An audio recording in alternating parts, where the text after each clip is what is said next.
Só Maria encontrou graça diante de Deus. É a página 43 desse aqui. É o número 44, página 43 desse. Então, só Maria encontrou graça diante de Deus, sem auxílio de outra criatura. Todos os que acharam graça diante de Deus desde então, só por seu intermédio a acharam, e também só por ela a encontrarão todos os que ainda hão de vir. Maria estava cheia de graça ao ser saudada pelo arcanjo São Gabriel, e recebeu uma plenitude superabundante de graça, quando o Espírito Santo a cobriu com a sua sombra infalível, inefável. De tal modo que essa dupla plenitude foi aumentando dia a dia, momento a momento, que a sua alma atingiu um grau imenso e inconcebível de graça. Por isso, o Altíssimo a fez única tesoureira de seus tesouros e única dispensadora das suas graças, para ela enobrecer, elevar, enriquecer a quem lhe aprouver, possa fazer entrar no caminho estreito do céu quem ela quiser, para fazer passar, apesar de tudo, quem ela quiser pela porta estreita da vida, e para dar a quem ela entender o trono, o cetro e a coroa de rei. Jesus é em toda parte sempre o fruto e o filho de Maria, e Maria é por toda parte a verdadeira árvore que dá o fruto da vida e a verdadeira mãe que o produz. Se eu quiser crescer um pouco na vida espiritual, eu preciso procurar a direção espiritual, eu preciso me confessar, eu preciso de um padre que me dê a orientação, que é a chamada direção espiritual. No caso de vocês aqui também, no meu caso, a gente precisa ser instruído pelas homilias, ser instruído pela uma catequese, tudo isso. Então a gente depende muito do outro, até da santidade do outro, para crescer espiritualmente. No caso da Virgem Maria, não, ela não precisou de ninguém para ser cheia de graça. Ela não precisou dos conselhos de Abraão, de Isaac, nada disso. Ela é cheia de graça por excelência. Então essa é uma das grandes diferenças de Nossa Senhora para o nosso caso. Eu preciso de um auxílio, de uma direção espiritual. Ela nunca precisou disso aqui. É o que diz esse número que a gente acabou de ler. Então, é muito importante saber que Nossa Senhora, pode-se dizer, claro que ela leu as Sagradas Escrituras e tudo mais, mas não teve nenhum conselheiro, a Nossa Senhora faz isso, faz aquilo, faz penitência, não. Ela já tinha recebido isso de Deus gratuitamente. Essa é uma grande diferença em Nossa Senhora.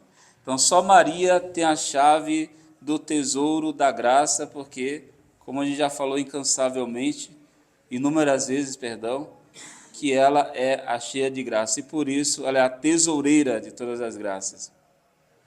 E Maria encontrou graça diante de Deus sem o auxílio de nenhuma outra criatura. Somente ela recebeu tais favores, nenhuma outra criatura podia ajudá-la. A grandeza de Maria é tal que ninguém teria condições de ajudar, nem mesmo, aqui é uma interpretação minha, nem mesmo um anjo vindo do céu teria condições de ajudar Nossa Senhora a crescer em graça. Nem São Miguel, nem São Gabriel, nem São Rafael.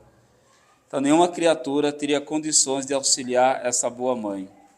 Só Maria tem a chave dos celeiros do amor de Deus. Está no número 45 do tratado. E Maria é a única a quem Deus deu as chaves dos celeiros do divino amor e do poder. Não somente ela deixa entrar, mas faz o que ela quiser dentro desse celeiro. Então vamos ver o número 45. Só a Maria confiou a Deus a chave dos celeiros do divino amor e o poder de entrar nos caminhos mais sublimes e mais secretos da perfeição, bem como de neles fazer entrar os outros. Só Maria dá aos miseráveis filhos da infiel Eva a entrada no paraíso terrestre, para ir passearem aprazivelmente com Deus. Gênesis capítulo 3. para aí se esconderem dos seus inimigos, para aí comerem um alimento delicioso, já sem temer a morte, do fruto das árvores da vida e da ciência do bem e do mal.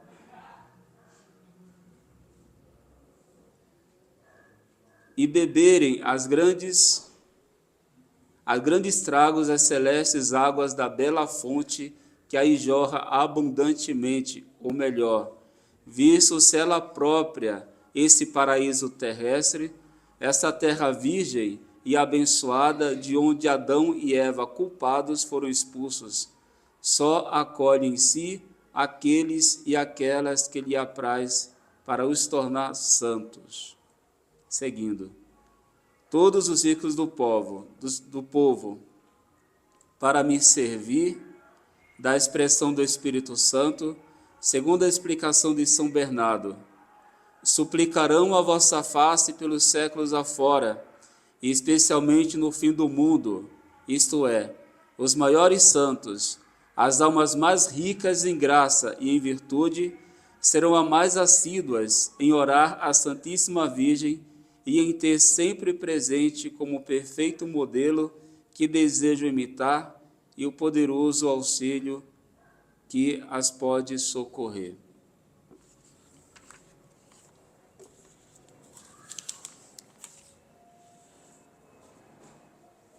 Então, só Maria tem a chave do paraíso, acabou de falar, e Maria, ela é esse próprio paraíso, que aí eu entendo que seja o seu imaculado coração.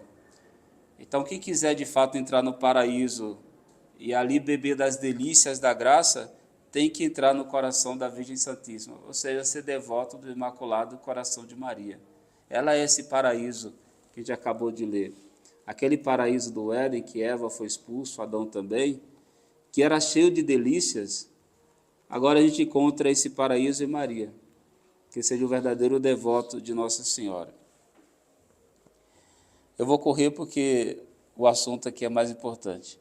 A devoção a Maria e os últimos tempos. Não será de repente, assim como o mal irá sempre aumentando até atingir o cúmulo nos últimos dias, o bem também irá se fortalecendo. Em cada século, grandes santos precederão e prepararão aqueles que virão no fim do mundo. A devoção de Nossa Senhora é importante para os últimos tempos, que seria a segunda vinda de Cristo. Teve a primeira vinda de Cristo, o tratado afirma, Jesus veio a primeira vez por Maria. Tem a segunda vinda, que ele vem através da graça. E tem a terceira vinda, que é no fim dos tempos. Nessa vinda no fim dos tempos, também ele vai vir por meio de Maria. Só que até chegar esse dia, esse aqui é o tal ponto principal da nossa conversa hoje, até chegar a segunda vinda de Cristo, a divina providência vai fazer surgir grandes santos na igreja. Mas eu digo grande santo mesmo, até a vinda de Cristo.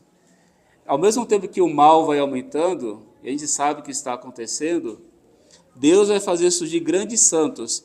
E esses grandes santos vão surgir graças à intercessão, ou melhor, graças à devoção a Nossa Senhora. Quando a gente fala em grandes santos, pode ser que já no nosso século já tem alguns grandes santos aí.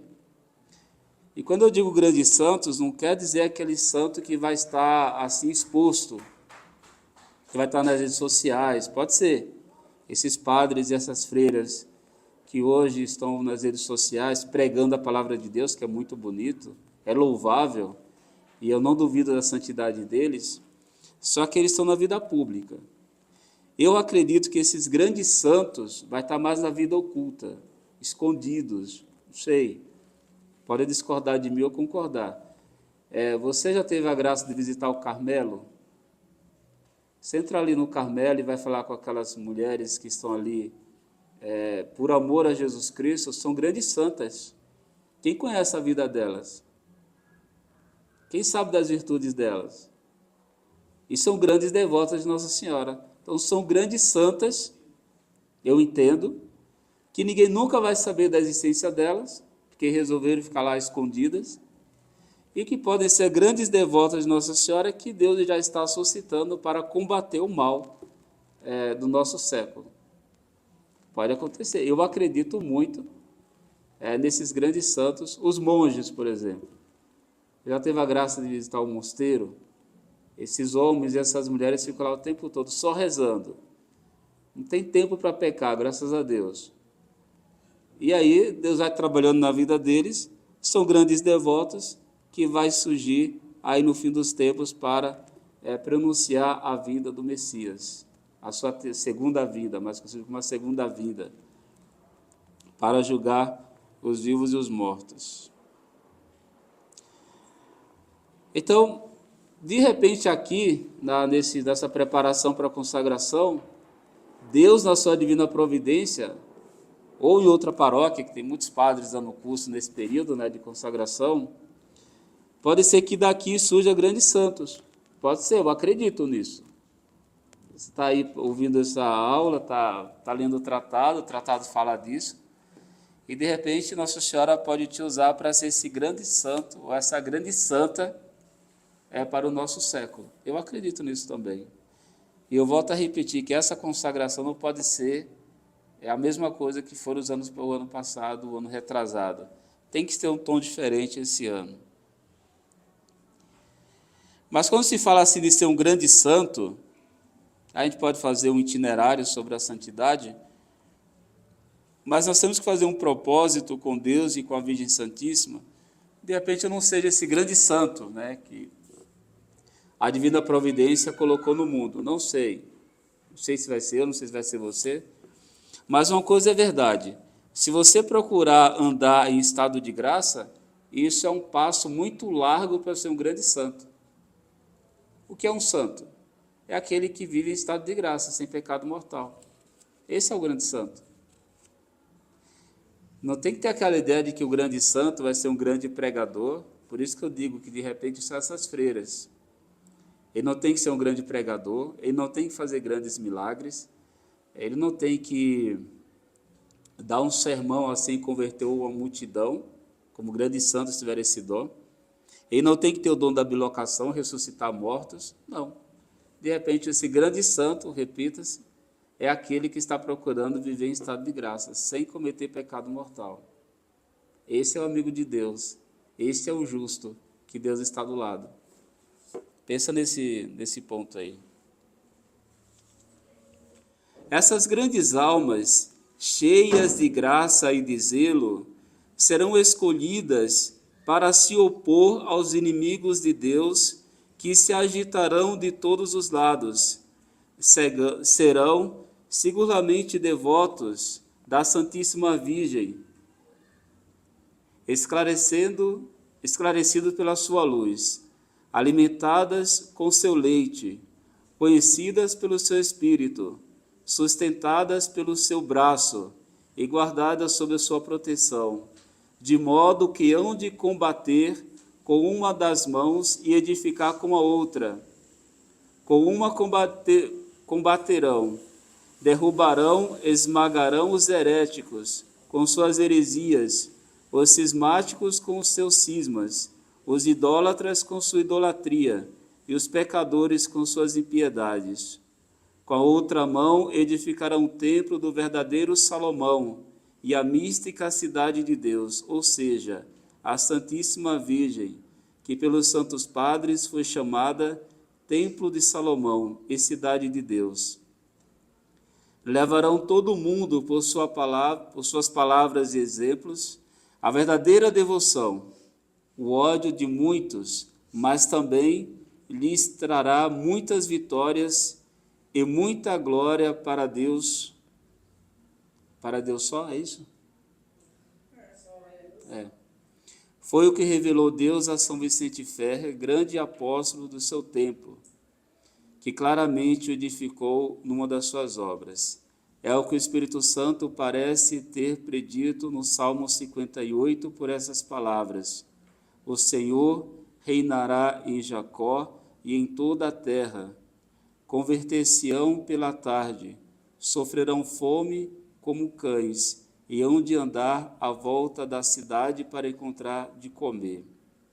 essa cidade, à volta da qual os homens andarão no fim do mundo, para se converterem e saciarem a sua fome de justiça, é a Santíssima Virgem, chamada pelo Espírito Santo, morada e cidade de Deus. Interessante, né? Profundo. Então, os pecadores, os tristes, vamos dizer assim, vai ficar atrás dessa Virgem para se converter no fim dos tempos, essa cidade.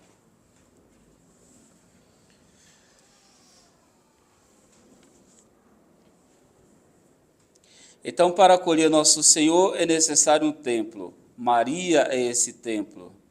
Para receber este rei é preciso construir um templo, a cidade, e essa cidade é a Santíssima Virgem. E isso vai acontecer, será realizado quando os santos apóstolos e Maria levarão todo o mundo, por suas palavras e exemplos, a sua verdadeira devoção. E aqui, de maneira prática, para quem vai se consagrar a Nossa Senhora, tem outro detalhe também que, de repente, a gente não vai saber que é esse grande santo. Todo mundo aqui tem condições para isso.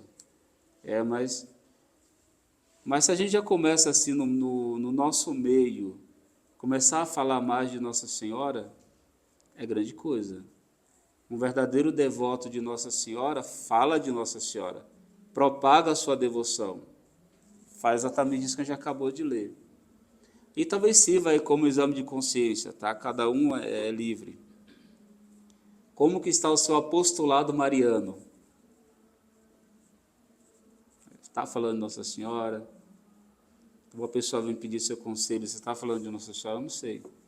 Como que está o meu apostolado mariano? Dentro de casa a gente está rezando um terço. O sábado eu estou procurando, trazer uma pessoa para a missa de Nossa Senhora. Essas coisas bem simples, que parece que não é muita coisa, mas é. Lá no seu trabalho, é sugestão, tá, gente? Fica aí livre. De repente você pode ir lá, uma pessoa que tenha mais acesso, você tenha mais acesso, de repente bater o sino, meio-dia, às 18 horas, chama essa pessoa para rezar o Ângelus. Não dura 2 minutos. Sei lá, é Nossa Senhora. Ela faz a obra. Ou você pode almoçar com uma pessoa lá na hora do almoço e ali você falar de Nossa Senhora, sem ser chato, sem ser inconveniente. Mas, sei lá, você sabe que Nossa Senhora é isso, é aquilo. Hoje eu aprendi tal coisa de Nossa Senhora. Sabe, vai jogando. De repente, Nossa Senhora vai premiar e dar a conversão para essa pessoa. O que você não pode deixar de falar de Nossa Senhora. Para mim é fácil falar de Nossa Senhora. A minha missão é essa. Tá na missa, estou dando um curso. Agora, eu não sei para você que está no século, como que você lidar no ônibus, no trabalho. Eu não sei. Por isso, cada um tem a sua história, tem a sua vida, mas não deve deixar passar o dia sem fazer o seu apostolado mariano. Falar de Nossa Senhora, sem medo nenhum. Mas não é para falar de Jesus? Quem falar de Maria, fala de Jesus. Simples. Está falando de Maria, está falando de Jesus. E a regra é simples, né? Todo filho gosta que falem bem da sua mãe.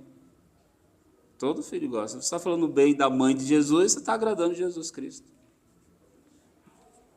Agora, todo filho fica chateado se escutar uma pessoa falando mal da sua mãe. É duro, não é? Agora imagine falar mal da mãe de Jesus. A lógica se aplica. Papel de Maria na primeira e na última vinda.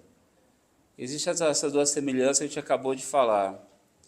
É por Maria que a salvação do mundo começou. E é por Maria que será realizada. Isso aqui, já discutimos sobre isso. A grande diferença, Maria quase não apareceu na primeira vinda de Jesus Cristo, para que os homens, ainda pouco instruídos, esclarecidos pela pessoa do Filho, não se afastassem da verdade Eu vou explicar que é melhor.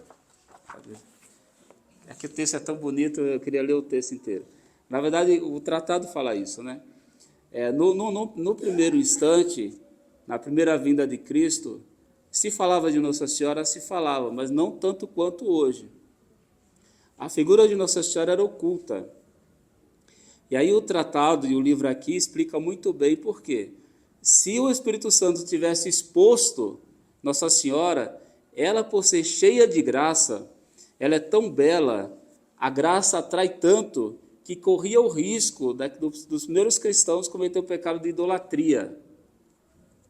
Então, de tão cheia de graça que ela é. Então o Espírito Santo vai formando os cristãos, vai deixando ela oculta. Quando a fé já está ok, aí ela aparece. Para não correr o risco do fiel, de vendo ela tão cheia de graça, acabar tratando-a como uma deusa. Hoje não, hoje nós conhecemos a sua grandeza, a sua beleza, ela é cheia de graça, mas a Santa Madre Igreja já ensinou que nós devemos prestar culto somente a Deus. Ela também é uma serva do nosso Senhor, apesar de ser cheia de graça. Então hoje está tudo ok. Mas no início era necessário ocultar a beleza dessa senhora. Basta bem que bastou dizer que ela era mãe de Deus, né? Então é isso que o tratado explica, que eu concordo com o tratado, com essa explicação, eu acho que todo mundo aqui concorda também. Porque imagine, o olhar de Nossa Senhora, aquela pureza, você não tem noção. É só entender o porquê que o diabo é feio. O diabo não é feio porque tem chifre, ou porque tem aquelas coisas feias que se pintam do diabo, né? Ele não é assim. A feiura do diabo é o olhar dele. Ele é belo por natureza, Deus o fez belo. Todos os anjos são belos. Então Satanás não tem chifre, não tem rabo, não tem nada disso. Não tem cara de bode. Ele é belo. Agora o feio dele é o olhar. É que espanta as pessoas. Tem até um livro que... Nossa, faz tempo que eu me lembrei agora desse livro. Bom, se você pudesse lembrar o nome do livro agora, que eu li já tem muito tempo, que fala de um homem que pintou o diabo desse jeito, né? Todo feio, todo monstruoso. Aí ele apareceu brigando, xingando a pessoa que fez, falou, eu não sou feio desse jeito não. E mandou fazer tal como ele, de fato ele fez a pintura de um anjo, muito bonito, mas ninguém conseguiu olhar direito, porque o olhar que era feio. Então você pensa em Nossa Senhora, toda pura, toda cheia de graça, toda bela, esse olhar vai atrair. Não vai espantar diferente do diabo, vai atrair. Então não era só, quando eu falo belo, não só a questão estética, mas a pureza do olhar da Virgem, era tão cheia do Espírito Santo, tão cheia de graça, que corria o risco das pessoas prestar culto. Então o Espírito Santo oculta essa senhora. Então essa é a primeira diferença do primeiro tempo. E agora, na segunda vinda de Cristo, é o contrário, ela já é conhecida por todos. Entendeu? Essa é a diferença. Na primeira vez, ele vem, mas ela fica oculta. A segunda vinda, ela vem por meio dela, mas ela já aparece para todo mundo. É isso que o tratado explica. Não sei se vocês já leram essa parte, mas São Luís ele toca nesse assunto. Essas cruéis perseguições diabólicas, vai acontecer a perseguição diabólica, vai vir um anticristo, vai vir a perseguição da igreja com mais força. Até uma das missas eu comentei sobre o que já aconteceu com o padre Gilson, né, que o rosário dele que ele faz nas redes sociais foi bloqueado, as contas dele, alguma coisa assim. Isso é perseguição. Isso é papel do diabo, lógico, porque proibiu a pessoa de rezar o rosário, o que ele está fazendo de mal? Está falando de Nossa Senhora, falar de Nossa Senhora incomoda as trevas. Então, ser bem sincero, já levantando um pouco o véu, já vê que as coisas já estão ficando feias, pode-se dizer. Isso é fato. Então, essas cruéis perseguições diabólicas aumentarão todos os dias até o aparecimento do anticristo. Eis em que termos o apóstolo anunciava aos Tessalonicenses a chegada desse grande inimigo da fé.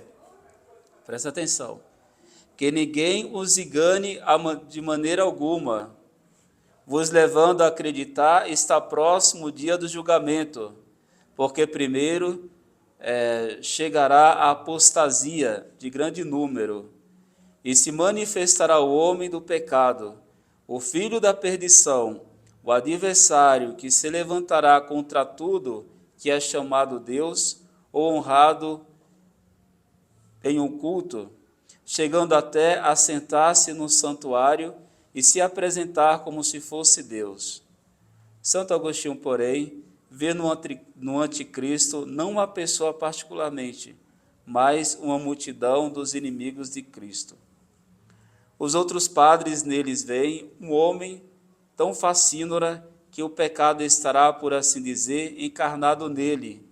Esse é o sentido adotado por São Luís. Jesus reina sobre todos os homens, bons e maus, predestinados e reprovados. Uns ele leva com seu cetro de ouro, outros com a vara de ferro. Maria reina somente sobre os predestinados.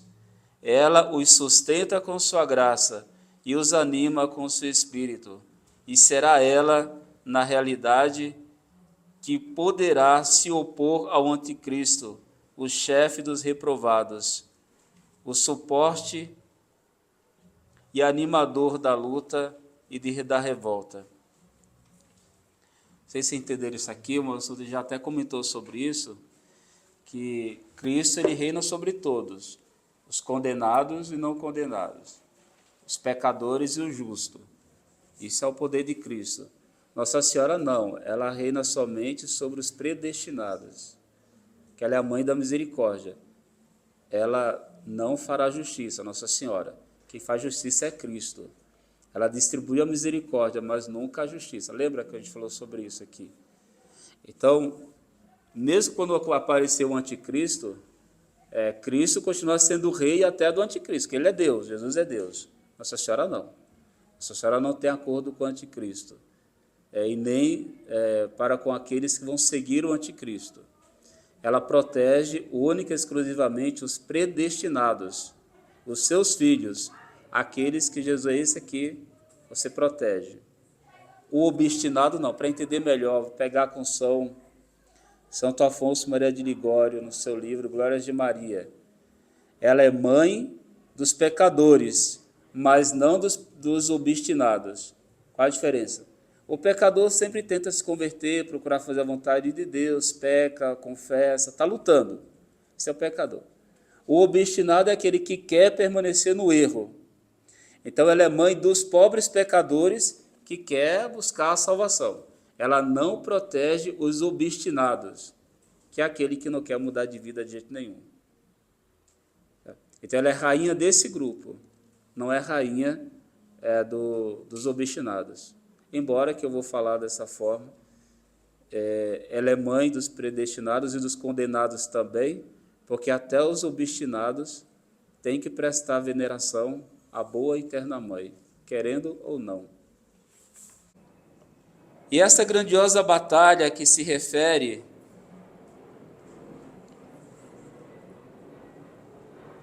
essa primeira e célebre pregação e a maldição de Deus no paraíso terrestre contra a serpente. Colocarei inimizade entre ti e a mulher, entre tua raça e a dela, e ela esmagará a tua cabeça, e tu prepararás insídias em seu calcanhar. A salvação do mundo começou por Maria, e é por ela que se deve consumar. Na primeira vinda de Jesus, Maria quase não apareceu, a fim de que os homens, ainda pouco instruídos e esclarecidos sobre a pessoa de seu filho, não se afastassem da verdade. Número 50. Deus quer, portanto, revelar e manifestar Maria, a obra-prima das suas mãos, nesses derradeiros tempos, porque ela se escondeu neste mundo e se colocou mais abaixo que o pó em sua humildade profunda, tendo obtido de Deus, dos seus apóstolos e evangelistas que não fosse manifestada. Porque ela é obra-prima saída das mãos de Deus, tanto na terra pela graça, como no céu pela glória. Por isso Deus quer, por meio dela, ser louvado e glorificado sobre a terra pelos viventes. Sendo a aurora que precede e descobre o sol da justiça, Jesus Cristo, Maria deve ser conhecida e vista para que Jesus o seja também. Número 51. Essas últimas e cruéis perseguições do demônio aumentarão dia a dia até vir o reino do anticristo. É principalmente a essas que se deve aplicar a primeira e célebre predição e maldição que Deus proferiu no paraíso terrestre contra a serpente. Vem a propósito explicá-lo aqui, para a glória da Santíssima Virgem, salvação dos seus filhos e confusão dos demônios. Deus nunca estabeleceu e formou senão uma única inimizade, mas esta irreconciliável, devendo durar e mesmo aumentar até o fim. É a inimizade entre Maria, sua digna mãe, e o demônio, entre os filhos e servos da Santíssima Virgem e os filhos e satélites de Lúcifer. Desse modo, o inimigo mais terrível que Deus constituiu sobre o demônio é Maria, sua santa mãe.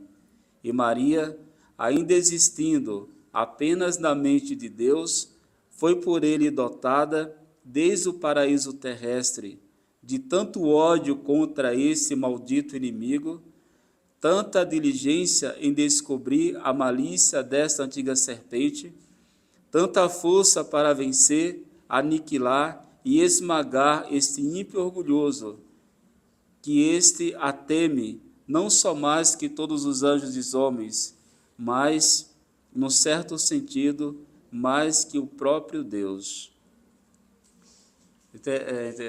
Ele odeia Nossa Senhora de maneira terrível, por isso que está passando alguma dificuldade, trata de invocar Nossa Senhora. Ele odeia Nossa Senhora. Até falei que ele prefere encarar Jesus Cristo do que encarar Nossa Senhora, né? Que existe essa inimizade. Isso é o poder da mãe.